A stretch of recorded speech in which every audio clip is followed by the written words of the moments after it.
Hello, you are watching this video from Spoken English Shelter of Bhujangarao Tammisetti. Spoken English Shelter welcomes you proudly and happily.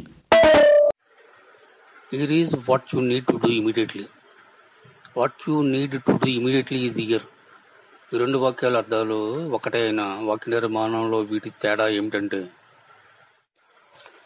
Look at these two sentences. ఈ రెండు వాక్యాలను ఒకసారి చూడండి. Here is what you need to do immediately. What you need to do immediately is here. ఈ రెండు వాక్యాలు అర్థాలు ఒకటే అయినా వాక్య నిర్మాణంలో వీటి తేడా ఏమిటంటే, look at this sentence. Here is what you need to do immediately. దీని అర్థం మామూలుగా ఇక్కడ మీరు వెంటనే చేయవలసిన అవసరమైనది ఉంది అని. అయితే ఈ వాక్యం జాగ్రత్తగా గమనించండి. What you need to do immediately అనేది నౌన్ క్లాజ్. ఈ క్లాజులో యు అనేది సబ్జెక్ట్, నీడ్ అనేది వెర్బ్, టు డూ అనేది ఇన్ఫినిటివ్, ఇమీడియట్లీ అనేది యాడ్వర్బ్. ఈ క్లాజుకు సంబంధించి what you need to do immediately. యాక్చువల్గా నిజానికి టోటల్గా మొత్తం సెంటెన్స్కి సంబంధించిన వెర్బ్ ఏదంటే ఈజ్. అంటే ఈ రీజ్ అనే దానికి what you need to do immediately అనే నౌన్ క్లాజ్ కాంప్లిమెంట్గా పనిచేస్తుంది. అంటే నీడ్ అనే వెర్బ్ క్లాజులో ఉన్న దానికి మాత్రమే వెర్బ్ కానీ మొత్తం సెంటెన్స్ కాదు. ఇక్కడ మొత్తం సెంటెన్స్కే వెర్బ్ ఈజ్. యాక్చువల్గా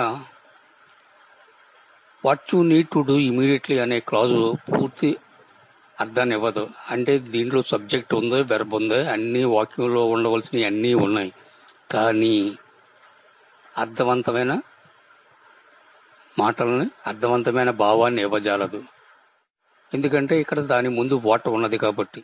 పూర్తి వాక్యం రావాలంటే ఈ రీజ్ what you need to do immediately.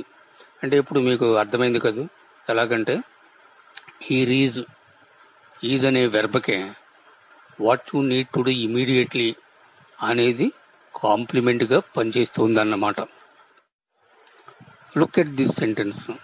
ఈ వాక్యం చూడండి. What you need to do immediately is here. మీరు దేనినైతే వెంటనే చేయవలసిన అవసరం ఉందో అది ఇక్కడ ఉంది. ఆల్మోస్ట్ ఈ రెండు వాక్యాలకు భావం అర్థం ఒకటే, కానీ కన్స్ట్రక్షన్లో మాత్రమే తేడా ఉంది. ఇక్కడ what you need to do immediately అనేది నౌన్ క్లాజ్. ఇది ఈజ్ అనే వెర్బ్కి సబ్జెక్టుగా వ్యవహరిస్తుంది. ఇంతకు ముందు మళ్ళీనే ఇక్కడ కూడా what you need to do immediately అనే నౌన్ క్లాజ్లో యు అనేది సబ్జెక్ట్, నీడ్ అనేది వెర్బ్, టు డూ అనేది ఇన్ఫినిటివ్, ఇమీడియట్లీ అనేది యాడ్వర్బ్. సో టోటల్గా what you need to do immediately అనే దానిలో సబ్జెక్ట్ ఉంది, వెర్బ్ ఉంది, అయినా అర్థవంతమైన భావాన్ని ఇవ్వదు. ఎందుకంటే దాని ముందు వాట్ అనేది కనెక్ట్ అయి ఉంది ఒక క్లాజుగా ఉంటూ.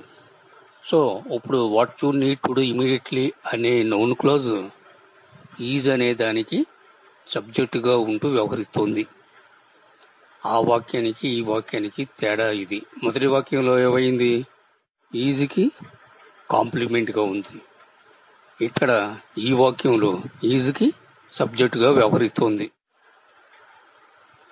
మీకు తెలుసు మామూలుగా what you need to do immediately అనే క్లాజ్ తీసుకోండి. ఇది నౌన్ క్లాజ్ అనమాట. యు అంటే ఏంటి, సబ్జెక్ట్, నీడ్ అంటే వెర్బ్, టు డూ అంటే ఇన్ఫినిటివ్, ఇమీడియట్లీ అంటే యాడ్వర్బ్. ఇక్కడ ఈ వాక్యం పూర్తి అర్థం ఇవ్వాలంటే మనం ఏం చేస్తాం అంటే, ఇక్కడ వాట్ పక్కన పెట్టండి, వాట్ తీసేటప్పుడు ఏమవుద్ది, you need to do immediately, నువ్వు వెంటనే మీరు చేయవలసిన అవసరం ఉందనే పూర్తి అర్థం ఇస్తుంది. ఇక్కడ వాట్ పెట్టడంతో క్లాజ్ అయి కూర్చుంది. ఓకేనండి. అంటే దీని అర్థం ఏంటంటే, ఇక్కడ what you need to do immediately అంటే వెంటనే మీరు చేయవలసిన అవసరం ఏమిటంటే అనే అసంపూర్ణ భావాన్ని ఇస్తుందన్నమాట. అదే look at this sentence. Easier what you need to do immediately. ఇక్కడ మీరు వెంటనే చేయవలసిన అవసరం అనేది ఉందా. ఇక్కడ అంతకుమునుపు వాక్యాన్ని here is what you need to do immediately అనే దాన్ని ఇంటరాగేటివ్గా మార్చుకున్నాం. అంటే అప్పుడు ఏమైంది, హియర్ ఈజ్ ఇన్వర్షన్ అయింది. అంటే ఈజ్ ముందుకు వచ్చింది, వాక్యంలో ముందుకు వచ్చింది. మనం ప్రశ్నించడానికి అవకాశం ఉండేలా వాక్యంలో ముందు ఉపయోగించుకున్నాం. అప్పుడు టోటల్గా ఏమైంది, is here what you need to do immediately అని మనం ఉపయోగించాం. ఇక్కడ మామూలుగానే what you need to do immediately అనేది క్లాజ్, నౌన్ క్లాజ్, అదేమీ కలపలేదు మనం. కేవలం వాక్యాన్ని అంటే here is what you need to do immediately అనే వాక్యాన్ని ఇంటరాగేటివ్గా మార్చుకున్నాం అంతే. అప్పుడు ఏమైంది, అసలు ఇంగ్లీష్ వాక్యానికి అర్థం ఇక్కడ మీరు వెంటనే చేయవలసిన అవసరం అనేది ఉందా అని కూర్చొని ప్రశ్నిస్తున్నాం అన్నమాట. ఇక్కడ look at this sentence, look at this clause, not sentence. What you need to do immediately is here. ఇక్కడ ఇది క్లాజు, నౌన్ క్లాజు.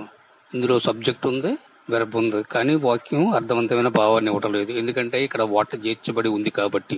అంటే ఇప్పుడు దీని యాక్చువల్గా దీని తెలుగు అర్థం ఏంటంటే, ఇక్కడ మీరు దేనినైతే వెంటనే చేయవలసిన అవసరం ఉందో అని అసంపూర్ణ భావాన్ని ఈ క్లాజ్ ఇస్తుంది అన్నమాట. ఓకేనండి. Some more examples for you, మీకోసం మరికొన్ని ఉదాహరణలు. Here is how to get started, here is how to crack it. Try to make some more sentences of your own accords. Thank you all for helping us achieve the goal of our channel, for helping those who want to learn how to do anything better than ever before in spoken English.